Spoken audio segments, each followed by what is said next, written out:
Hi you all, welcome back to my channel. Well, it's officially crunch time. I have 3 weeks left till I vacate my house.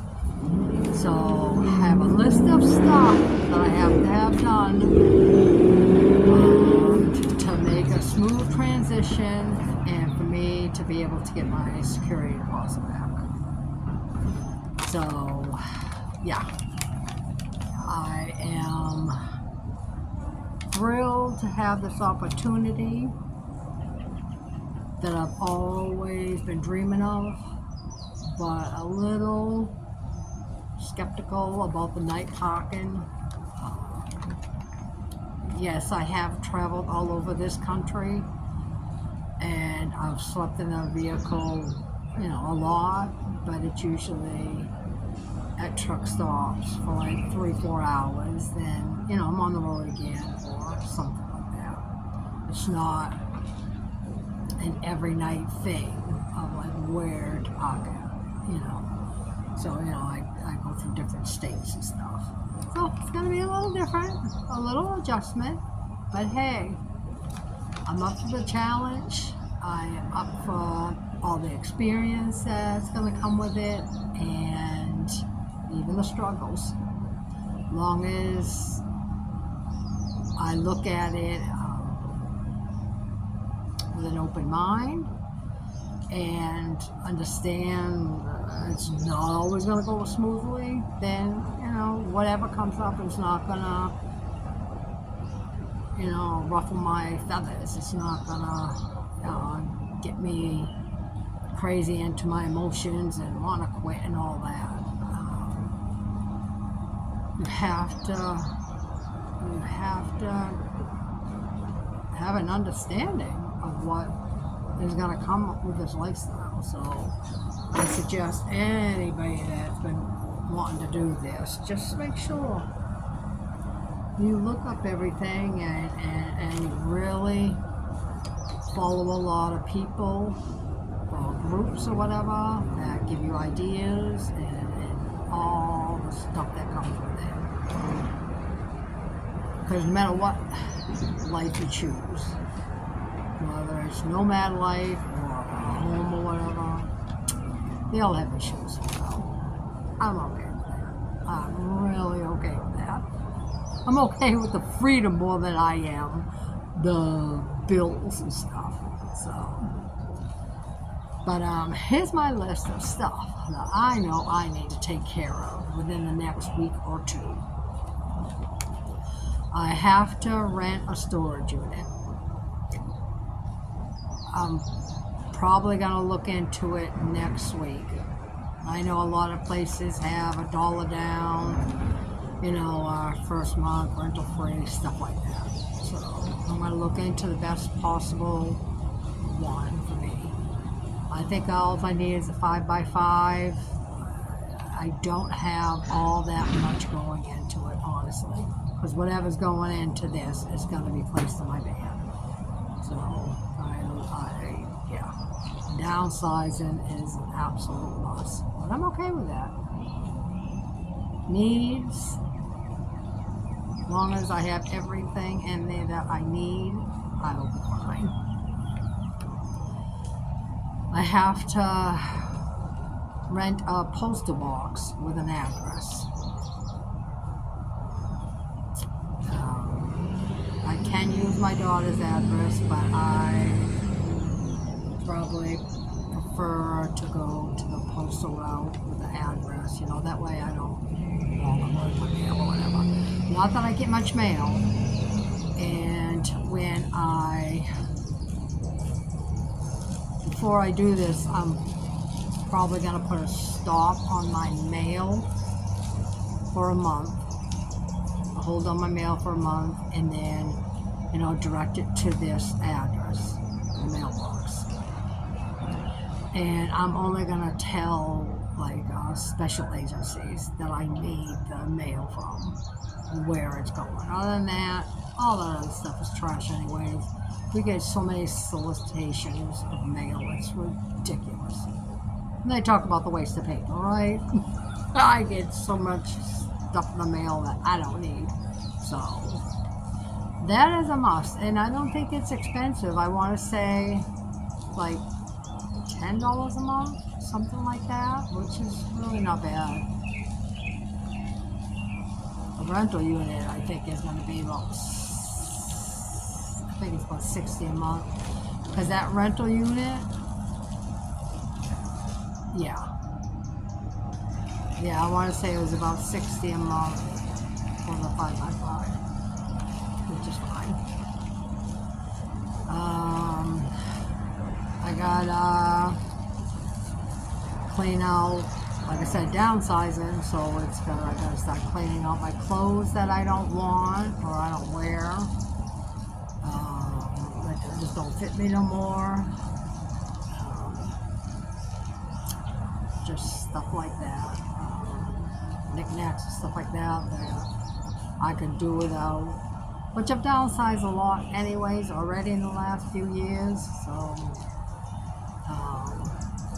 just gonna make sure I'm packing everything that I cannot do without. You know what I mean? They're special to me.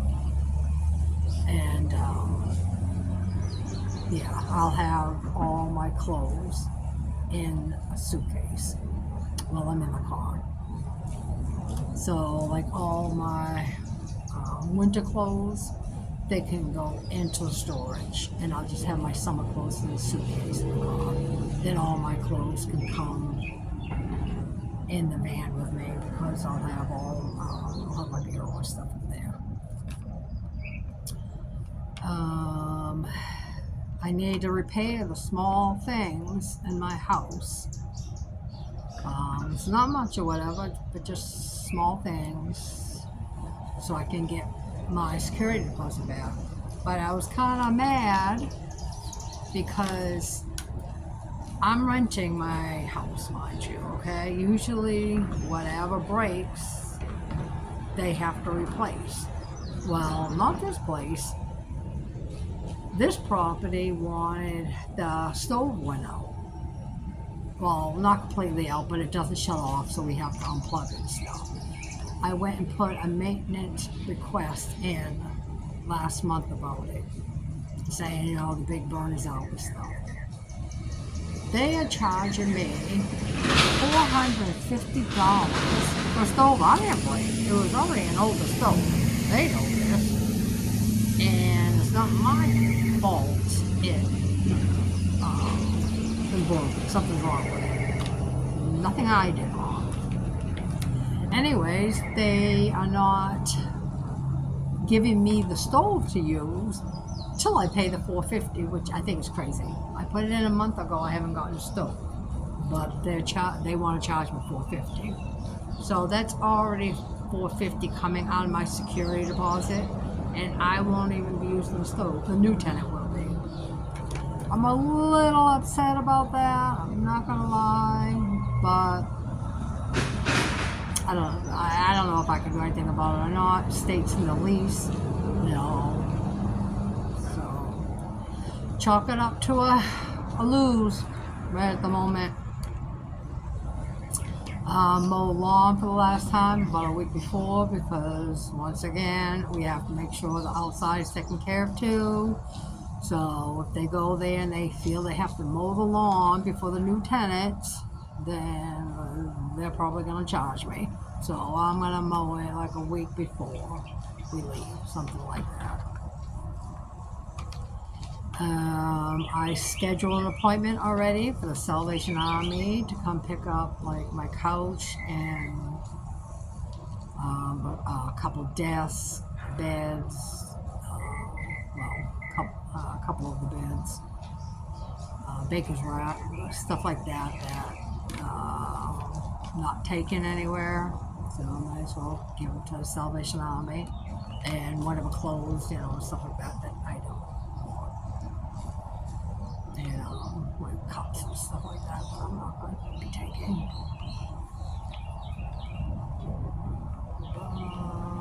Alright, and I'm gonna, about the overnight parking, I'm going to make sure that I contact some of these small businesses, well, some of these local businesses, so it's small. But to see if they do actually allow overnight parking and tell them who I am and stuff, and ask them, is it okay if I park there like once a week?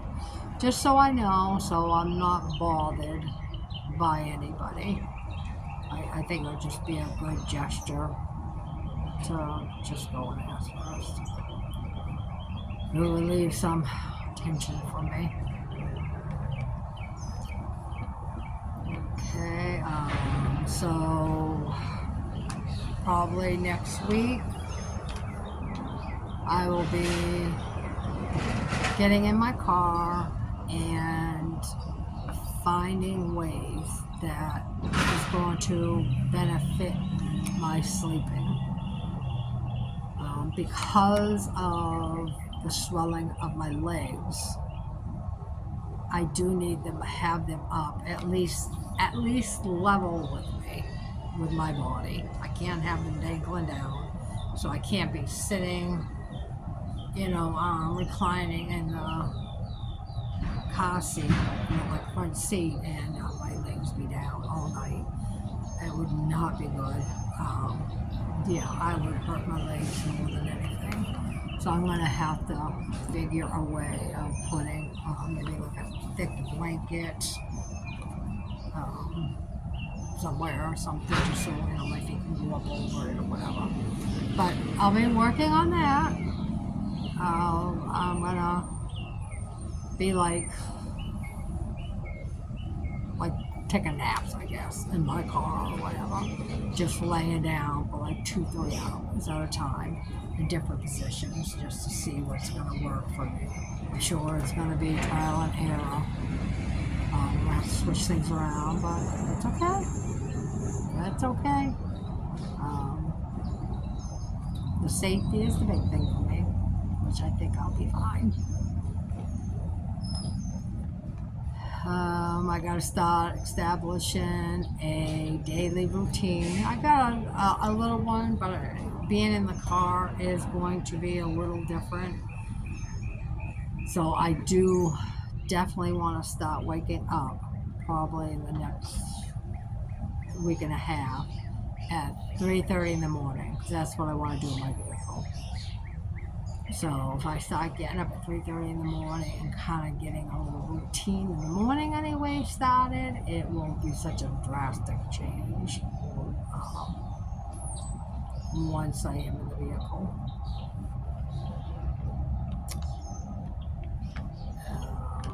I definitely need to get my hair professionally flat ironed once a week, because I won't be able to do it in my car. I usually have to flat iron it every day or two. I don't know, I'm probably not doing it right, because you would think it would last all week. I don't know. Maybe if I go get flat ironed a couple times or whatever, and really pay attention to what they're doing and what they're putting in my hair and stuff, I will be able to go just flat iron it once a week. But probably for the first few weeks, I'll have my hair flat ironed, so I don't have to worry about it at all.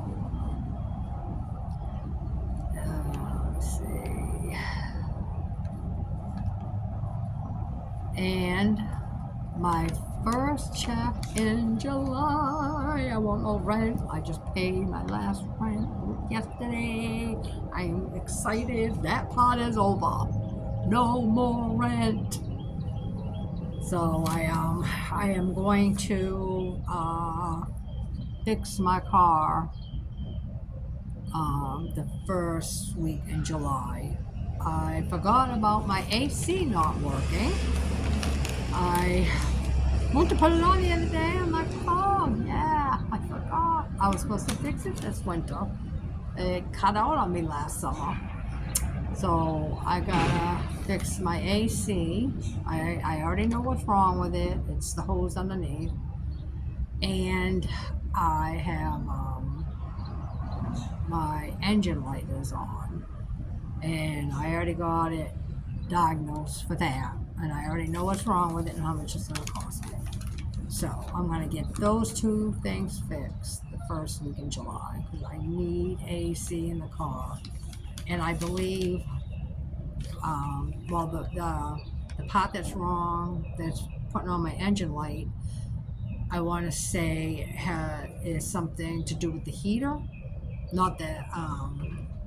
So when I sit in the car, even if it's not a hot day, you can feel like the heat even when it's not on, and I think that's part of that problem. So I think once I fix that, it it won't feel. I don't want to say it's overheating. It's not overheating, but it does feel like the heat is on. So hopefully that will fix that problem too, which I'm sure it will.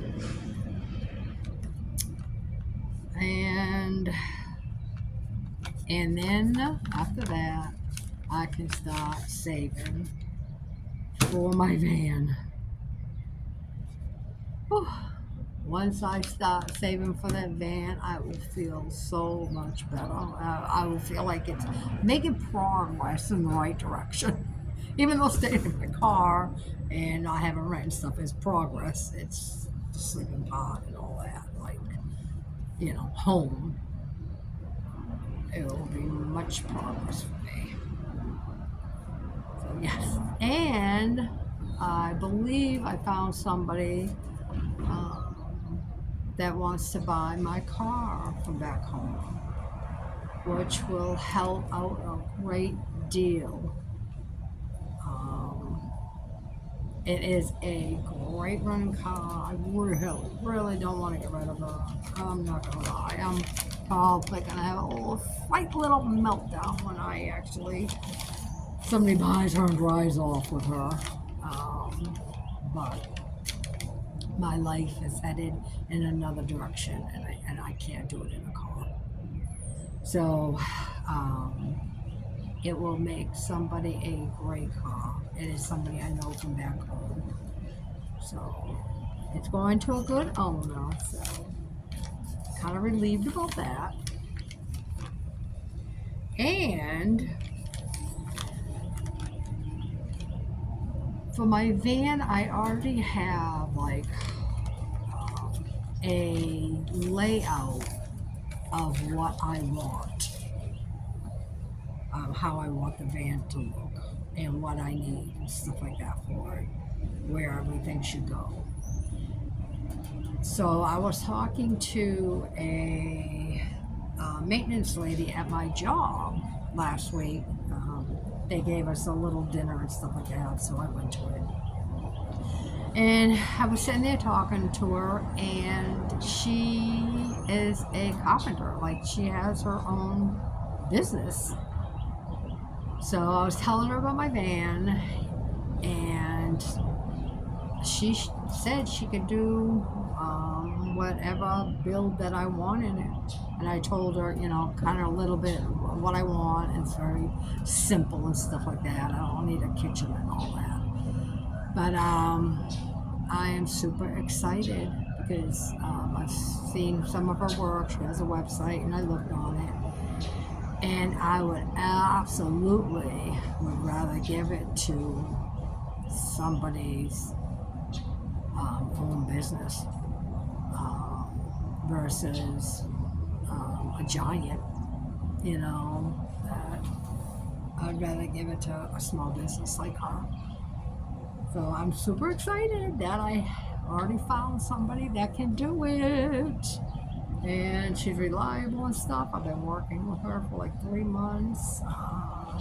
She's super nice, knows what she's doing. So she said, I told her it'd probably be around 3-4 months until I get my van, until I get the money out.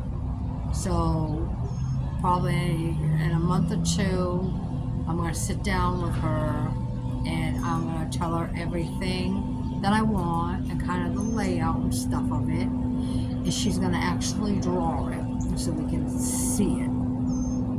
And she is going to give me an estimate of what she thinks it's going to cost to do that. That way I know in my head how much it's going to cost. And I might have to do it in little bits and pieces and stuff like that, you know. That is okay. Even if I could only do one thing a month for her to build, that's okay.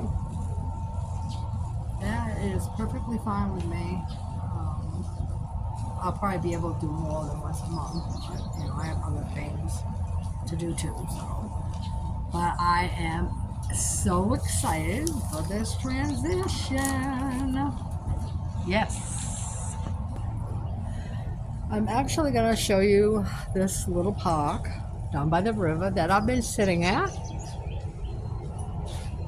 Isn't that cute? I'll show you. I figured, well, I'm here. Might as well give you a little tour of the small park playground.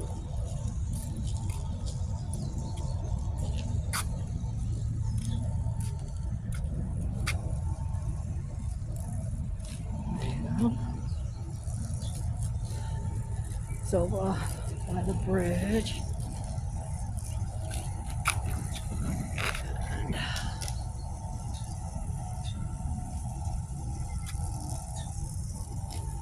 Isn't that nice? All right, I'm going to take you over this side. Take a little stroll this morning. It is beautiful out. Beautiful little play area.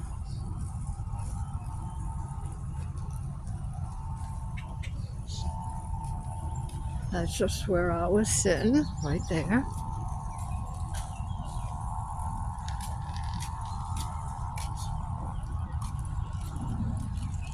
A nice big field there. A bunch of little tables.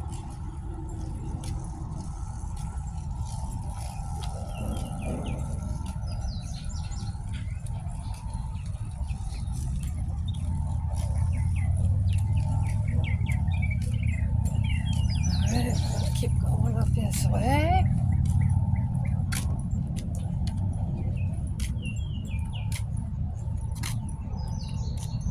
I'll take you up this side. Actually, you know, I've never been up this side of it. Usually I'm going in the other direction. So. Yeah.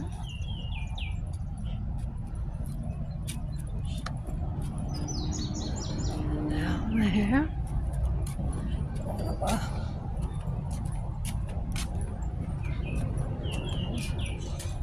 So we're right downtown.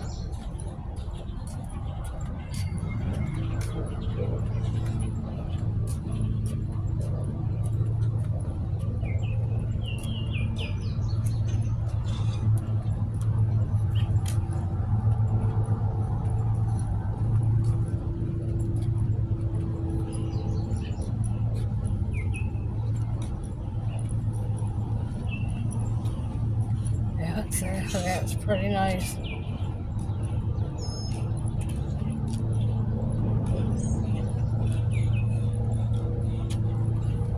Look at all those tables.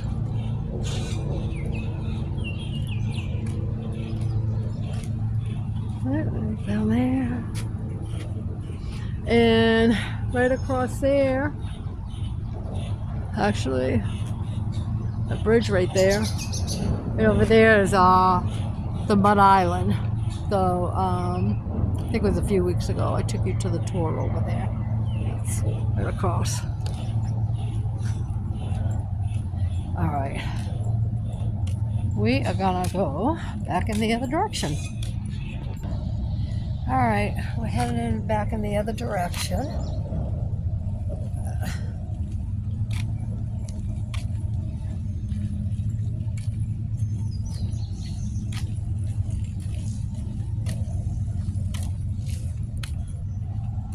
All downtown.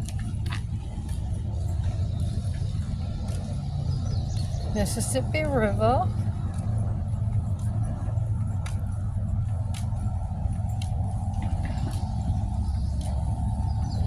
I do like Memphis.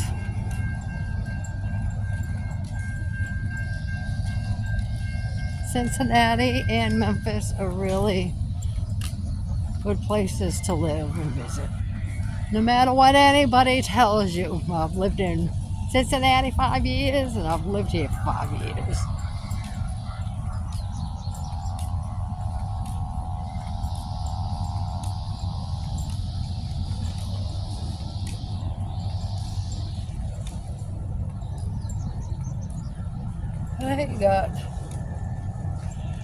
You get some more cruise ships over there.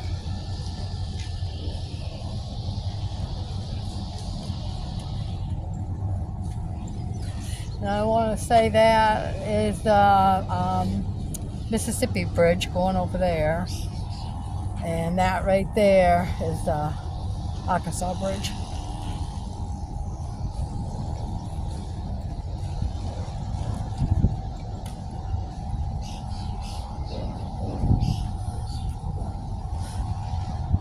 Beautiful land.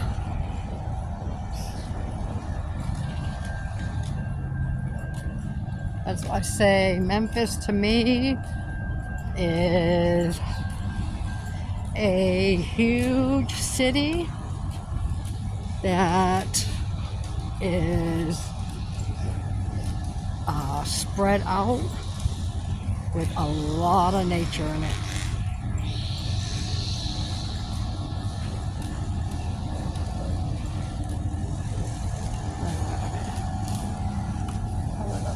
Here, coming up on the last part of the park here.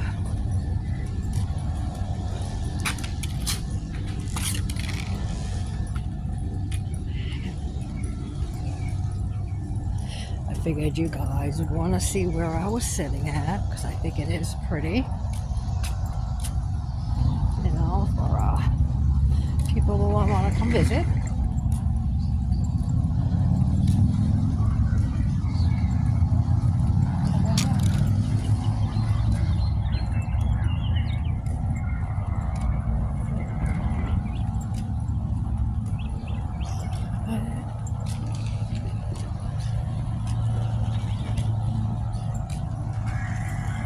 And I love they got these swings too. I do come down here and sit. It gets pretty busy during the day.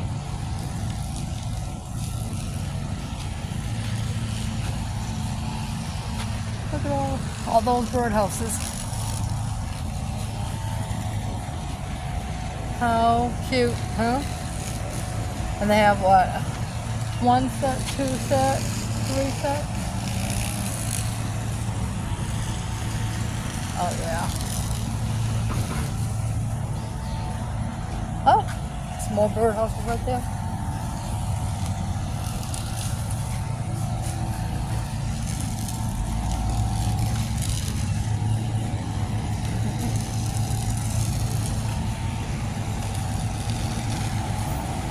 This road right here, this main road, is Riverside.